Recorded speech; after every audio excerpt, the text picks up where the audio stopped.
बिस्मिल्लाहिर्रहमानिर्रहीम। अस्सलाम वालेकुम।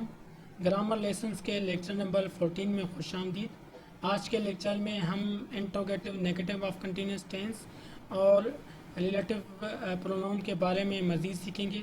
तो चलिए अपने लेक्चर की शुरुआत करते हैं।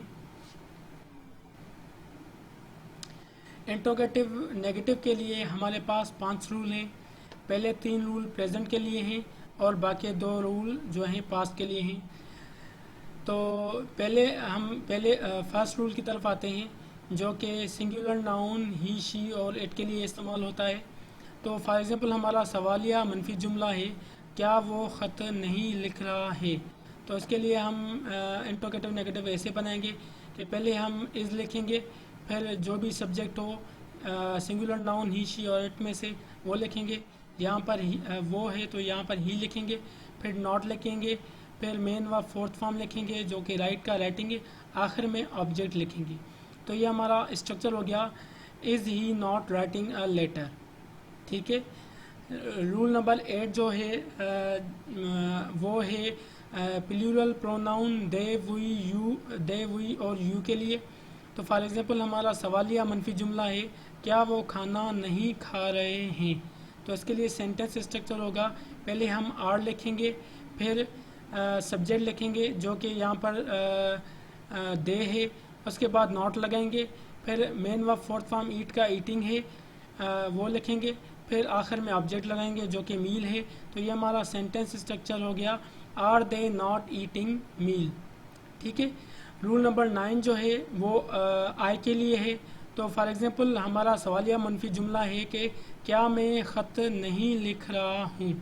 तो इसके लिए पहले हम एम लगाएंगे, ए एम, फिर उसके बाद सब्जेक्ट लगाएंगे, फिर नॉट लगाएंगे, फिर मेन व फोर्थ फॉर्म लगाएंगे, आखिर में ऑब्जेक्ट लगाएंगे।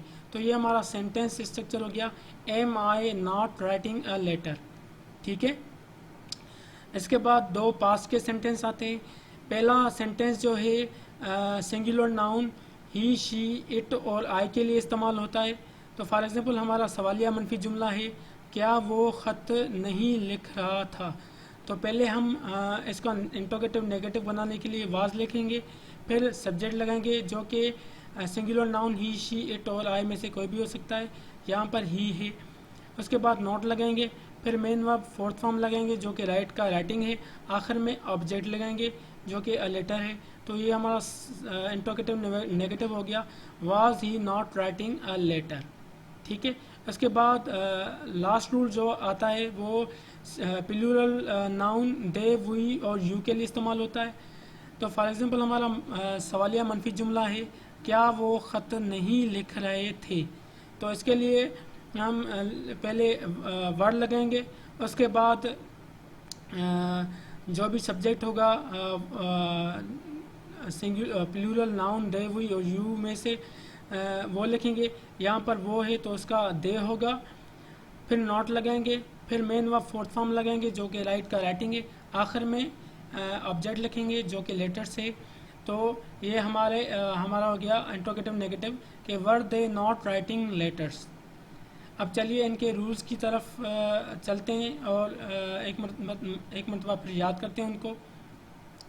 तो ये है कि अगर सिंगुलर नाउन ही शी और इट के लिए इंट्रोगेटिव नेगेटिव बनाना हो तो पहले हम इज़ लगाएंगे, फिर हम अपना सब्जेक्ट लिखेंगे जो कि सिंगुलर नाउन ही शी और इट में से कोई भी हो सकता है, फिर नॉट लगाएंगे, फिर fourth form of the verb लगाएंगे। ठीक है। तो fourth form of the verb लिखेंगे, फिर आखिर में ऑब्जेक्ट लिखेंगे। ठीक है। उसके बाद हम आते हैं प्लूरल नाउन वी यू और दे के लिए।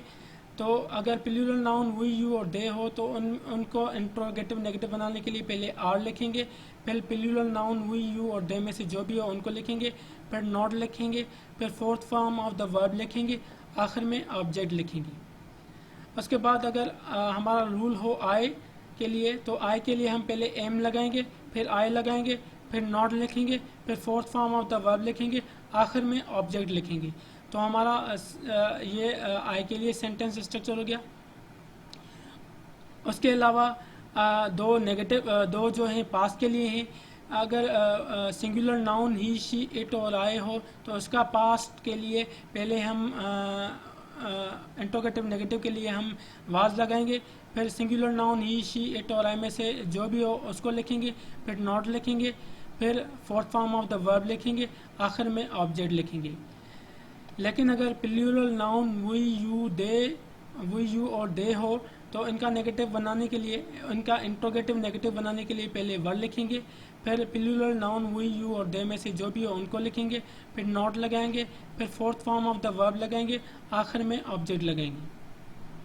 ठीक है, तो ये यहाँ तक कंप्लीट हो गया। अब चलिए अपने नेक्स्ट स्लाइड की तरफ चलते हैं। नेक्स्ट स्लाइड हमारी है रिलेटिव प्रोनाउन के बारे में।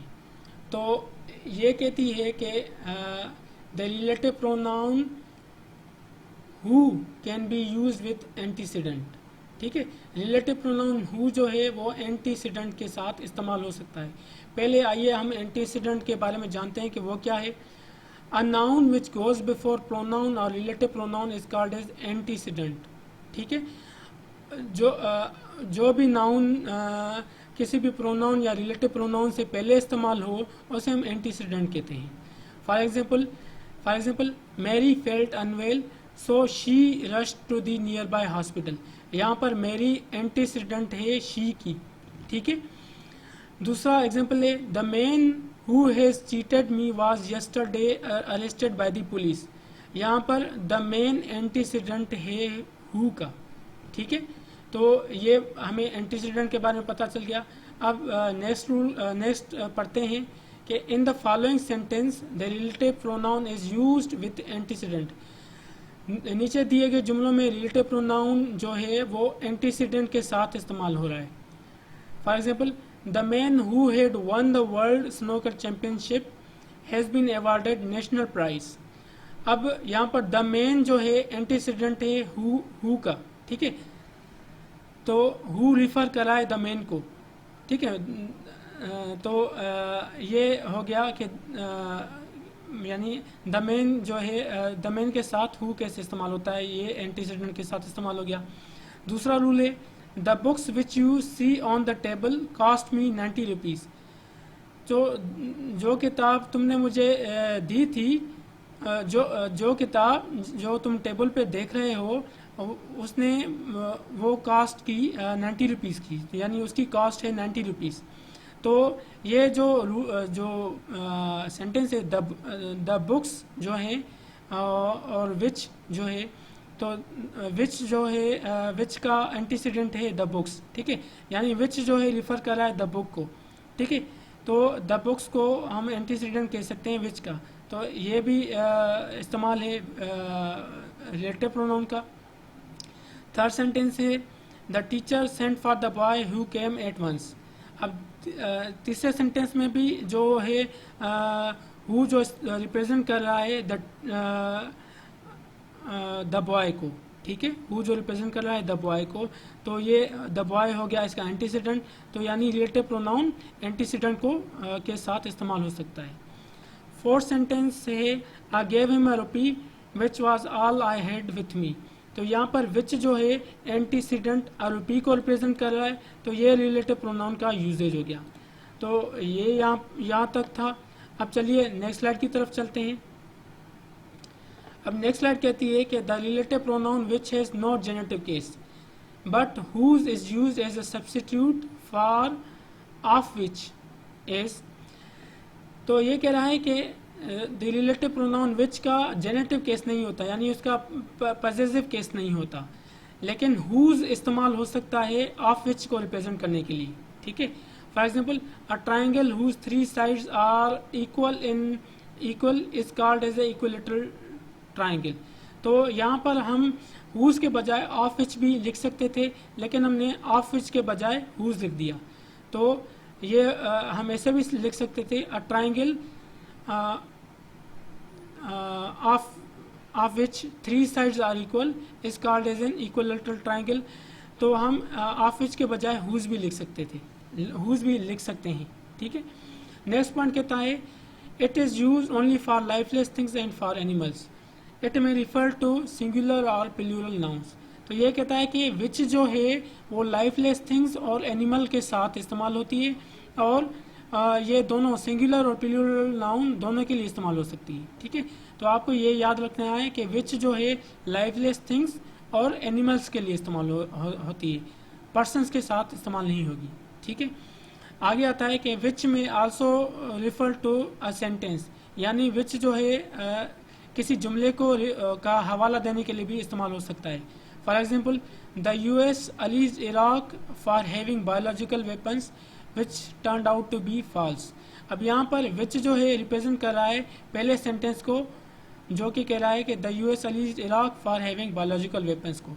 तो विच जो है पहले जुमले को रिप्रेजेंट कर रहा है, ये भी यूजेज है विच का। नेक्स्ट सेंटेंस जो कह रहा है कि the man was said to be drunk which was not the case. अब विच जो है फर्स्ट सेंटेंस को रिप्रेजेंट कर रहा है, ठीक है, पहले सेंटेंस को, तो ये भी विच का यूजेज है। थर्ड सेंटेंस है he is here which is unfortunate. अब विच जो है ही इज हेयर को रिप्रेजेंट कर रहा है, तो ये भी विच का यूजेज हो गया। आज के लेक्चर के लिए इतना ही। नेक्स्ट लेक्चर में हम एक मरतबा फिर आपकी खिदमत में हाजिर होंगे। तब तक के लिए हमें अपनी दुआ में याद रखिएगा। अल्लाह हाफिज़।